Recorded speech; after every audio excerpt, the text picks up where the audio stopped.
Good morning kaibigan. Napaka-importante sa buhay natin na mayroon kang insurance. Ang bahay, ini-insured. Ang sasakyan, ini-insured. Ang properties, ini-insured.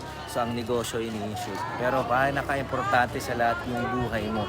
Very important na meron kang insurance. Meron tayong 3,200 na accident insurance na pag namatay ang isang tao, meron siyang makukuha 500,000.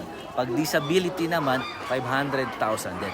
Unprovoked murder is 125,000. And medical reimbursement is 100,000.